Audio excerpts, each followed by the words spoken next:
आप सबके रूबरू होने का अवसर मिल रहा है।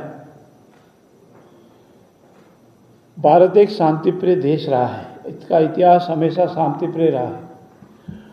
और वसुधैव कुटुंबकम की भावना से काम करता है।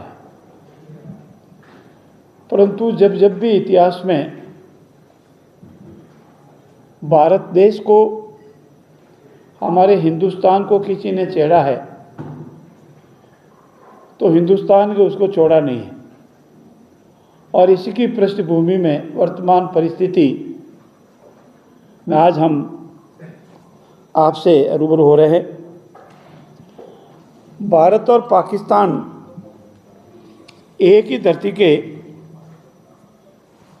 देश थे। किन परिस्थितियों में पाकिस्तान का धर्म के आधार पर उदय हुआ, इस विषय में जाने की आवश्यकता नहीं है, परंतु कभी भी पाकिस्तान ने उदय होने के उपरांत और उदय के समय से जो अपनी नापाक हरकतें प्रारंभ की, मानवता को शर्मसार करने की हरकतें प्रारंभ की, उसको अभी तक बंद नहीं किया है। हम साक्षी हैं सन 1965 के युद्ध के, सन 1971 के युद्ध के और बाद में जब सन 1991 का युद्ध हुआ उससे अनेक बार मुँह खाने के उपरांत भी पाकिस्तान अपनी हरकतों से कभी बाज नहीं आया है। मित्रों, आप इतिहास की पृष्ठभूमि में जाएंगे तो ये देखेंगे कि पाकिस्तान की निर्वाचित कोई भी सरकार अपना कार्यकाल पूरा नहीं कर पाई और हमारे यहाँ स्वस्थ लोकतंत्र में सत्ता का हस्तांतरण आस्ते आस्ते सहयोग से होता आया है। और इसी का परिणाम है कि कल रात पाकिस्तान की जेल से छुड़ाने को जनता आबाद हो गई थी। और हमारा ये मानना है कि ये जो वर्तमान परिस्थिति है, जिसके कारण न केवल भारत और पाकिस्तान बल्कि अभी तो अनेक में डाल दिया है। हमारा नेतृत्व देश का इस विचार का है, पक्की विचार का है कि हम किसी की सार्वभौम पर कोई अत्याचार नहीं करेंगे, न उनको छेड़ेंगे। परंतु अगर हमारे साथ कोई नाइंसाफ़ी करेगा, मानवता को शर्मसार करने वाली घटनाएं करेगा और हमको छेड़ेगा तो हम उसको छोड़ेंगे भी नहीं। पाकिस्तान द्वारा पोषित आतंकियों ने जो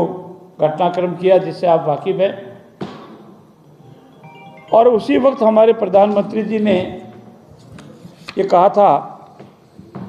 कि हम उन आतंकियों को ऐसा सबक सिखाएंगे कि वो उसकी कल्पना भी नहीं कर सकते। नमस्कार। आज हमारे माननीय मुख्यमंत्री जी ने मंत्रिपरिषद की बैठक बुलाई, जो राजस्थान में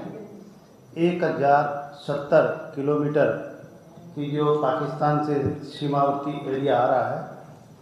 और जिस तरह से पाकिस्तान के द्वारा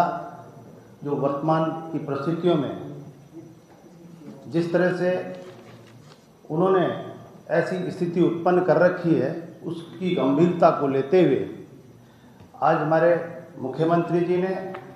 और कल रात को भी पूरी गंभीरता से लेते हुए सभी अधिकारियों को और सभी कर्मचारियों को वहाँ पे तैनात किया, सभी की छुट्टियाँ कैंसिल की है और सभी मंत्रिमंडल के लोगों को जो यहाँ पे थे वो और जो सीमा क्षेत्र में हमारे मंत्रिमंडल के साथी है वो वहीं से वीसी से जुड़ के और एक एक स्थिति का जायजा भी लिया और सभी को निर्देशित किया गया है कि हम सभी जनप्रतिनिधि या सभी हम आम लोग ब्लैकआउट जैसी जो भी दिशा निर्देश हमारे प्रशासन के द्वारा दिए जाते हैं उनकी हम सब मिलकर पालन करें। और इस गंभीर परिस्थिति को देखते हुए माननीय मुख्यमंत्री जी ने अपने मुख्यमंत्री कोष से 7 जिलों में 4 जिलों में उन्होंने स्वीकृत राशि करी है, 3 जिलों में 2.5 करोड़ रुपए। और इनसे जो भी इमीडिएट कोई भी इंस्ट्रूमेंट खरीदी जाए उनके लिए एक व्यवस्था की है। और जितनी भी आपातकालीन जो भी व्यवस्थाएं हो उनके लिए, जैसे फायर ब्रिगेड हो या डॉक्टर्स की व्यवस्था हो, एम्बुलेंस हो, चाहे डॉक्टर्स की व्यवस्था हो, इन सब को देखते हुए सब उस सीमावर्ती एरियो में सभी जगह एक व्यवस्था की है और सभी को निर्देशित किए हैं कि हम सबका दायित्व है, आप और हम सभी का, कि हम सभी